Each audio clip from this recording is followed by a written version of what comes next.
Hey, everybody, welcome to the Crit House. I'm Jeff Larson, and our MyFIVE series continues.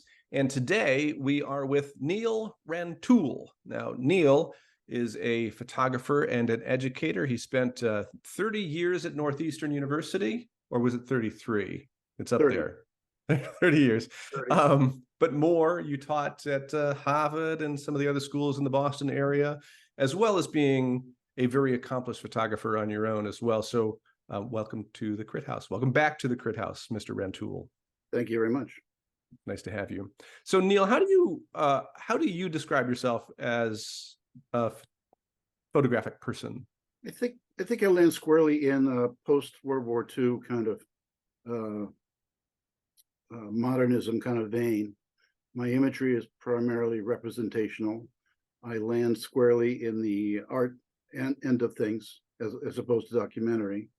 I think we're going to hear a lot about my influences over the years from the photographers I've chosen, but we're mostly within, again, art. And then my career was within academics. So I was kind of partially constrained, but also partially given freedoms as well within a tenure track process of becoming a professor and so on through that time at Northeastern and some of it at Harvard as well. So my studies, my influences, the people that kind of I would brush up against were somewhat in that same area as well. We're going to look at your images or the artists who have created images that have influenced you. What did you go through in putting together these 5?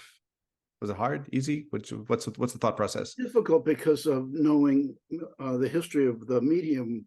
Well, I used to teach it, but what I did is I ended up choosing the people a little bit, and then choosing imagery that represented those individuals. We start with Harry Callahan.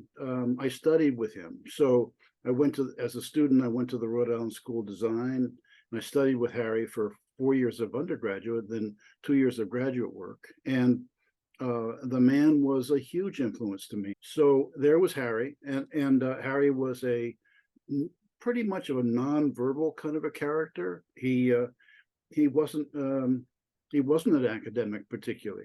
This is a picture that he made while I was a student.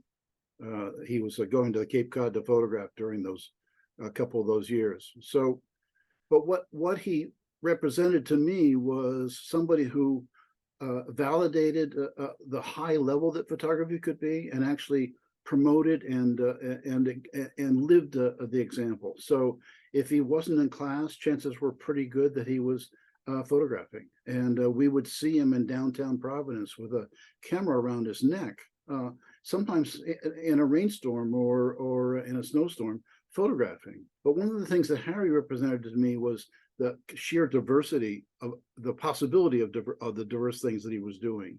So he was moving constantly into different areas, very well known for this kind of innovative kind of quality of his work that represented many, many different interests and looks into very different ways of seeing.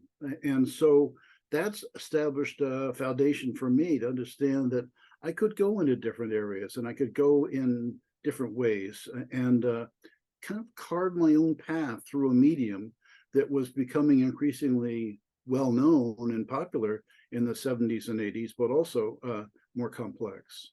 I came to Harry Callahan fairly early in my learning process as well, and I think one of the things that I always appreciated, and you touched about this, is that he didn't stay within a lane. He was doing, and not many photographers can do that. I mean, I think Joel Meyerowitz is amazing in that way, because he shot on the Cape and he did portraits, and just as Harry did with his wife, Eleanor, is that her name? Yep. And he could be, I think the street world claims him as well. And so he's, and not a lot of people do that. And it's something It's an to be amazing admired. career. It's completely amazing. And one of the real, I believe one of the real foundation and important presences in the 20th century. Absolutely.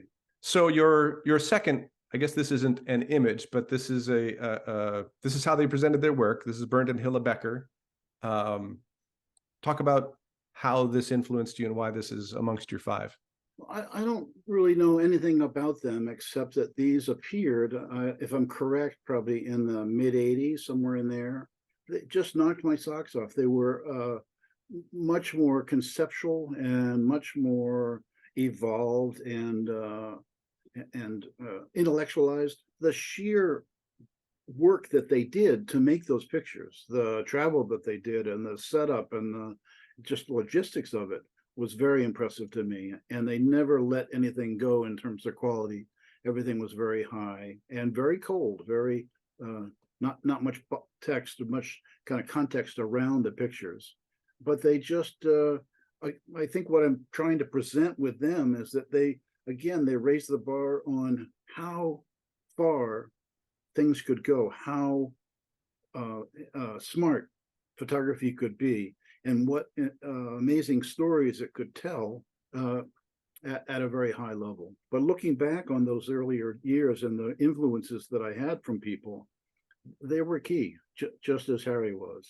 Well, I love seeing the influences on your work, and I can, having seen your work and now seeing the five you've chosen, I can sort of get a better sense of where you came from. So, but this next one is an interesting conversation because I was not familiar with this. This is Richard Misrach, and this is a project, Desert Cantos, and we've taken this from the Frankel Gallery website. Misrach, once again, I'm now confronted with somebody who effectively blew me away. And his pictures were large, maybe 6 or 8 feet high, beautifully rendered, saturated colors, deep blue skies, everything sharp and clear. I'd never seen anything like that before. And again, it told me that somebody was out there doing work that was unbelievable in all kinds of ways. The sophisticated and kind of disciplined nature of his seeing, the minimal kind of approach to these desert cantos pictures, which were literally made in the desert, and the setup and the requirement for everything being at the absolute top quality was again a killer for me.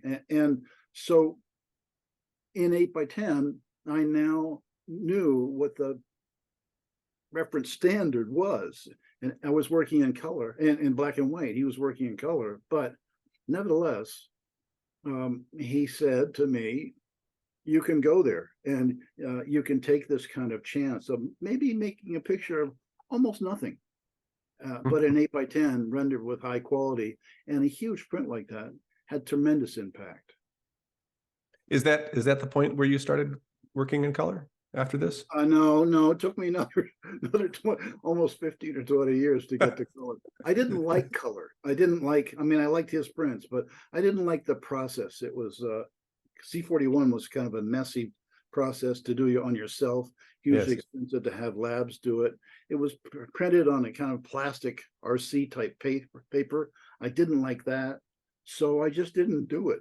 And I wasn't frustrated by my pictures only being in black and white. By this time, I was very good at black and white. I knew what I was doing. Of course you did.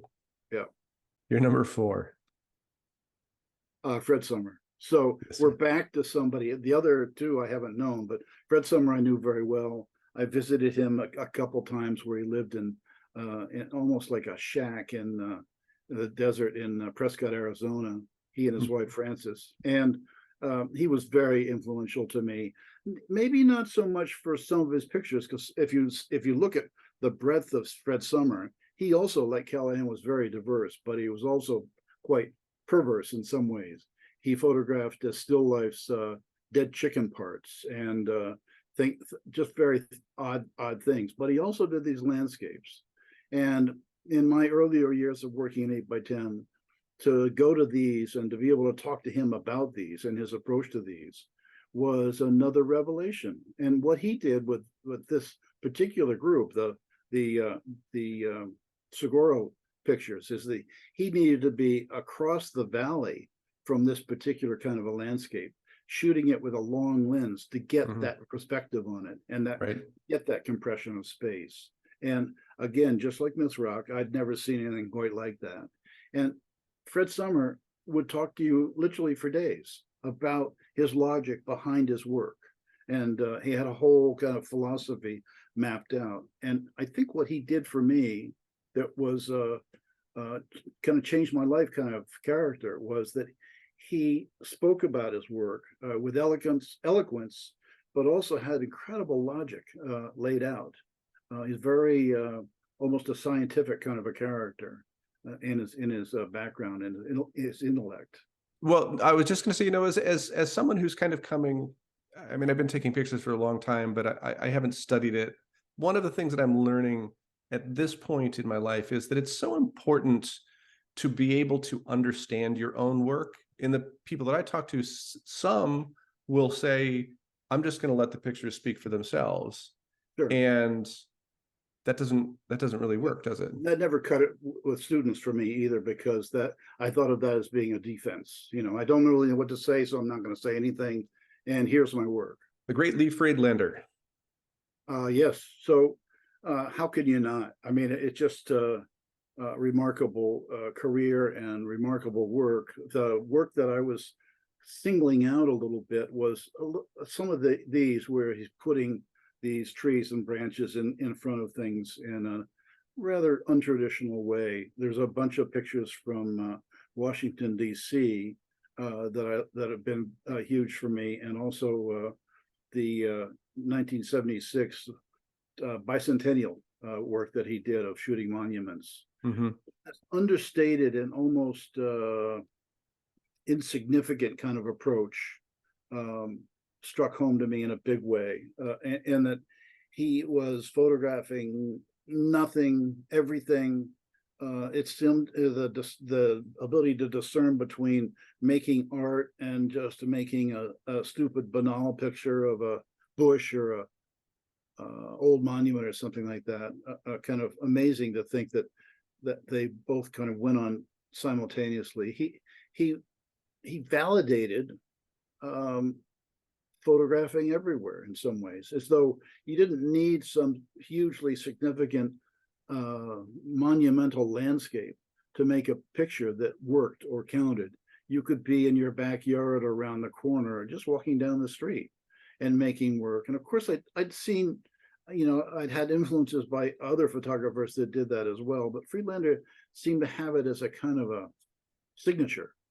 And then the acclaim and the amount of recognition he's getting at the same time for doing these very banal and ordinary kinds of photographs also blew me away. It's a fascinating discussion of his work. I'm going to need to spend more time sort of understanding it and taking a look at it. But thank you for coming on to the Crit House and helping us with the MyFIVE series. Let me finish by saying I thank you, and then I also appreciate what your effort is to do this. And some of the people that you've had on have been wonderful, and Sam particularly, but also others. And I appreciate this kind of format. It's a struggle, I understand, but it also gets people sharing work that they care about with us, and broadens our understanding of the medium and what people are thinking about within as practitioners within the medium. So it's an excellent idea. Five is tough, but it needs to be tough. You know, you need to kind of keep it down to some sort of short number. Well, it has been a pleasure seeing what your influences are and were. So thank you for sharing that. And for everybody out there, if you are interested in showing your 5 images, put them up on Instagram, use the hashtag MyFIVE, tag us here at the Crit House, and maybe we'll have a conversation with you about what your 5 images are. Neal Rantoul, friend of the show, thank you so much for participating on the Crit House. And thank you all for watching the Crit House. Pleasure.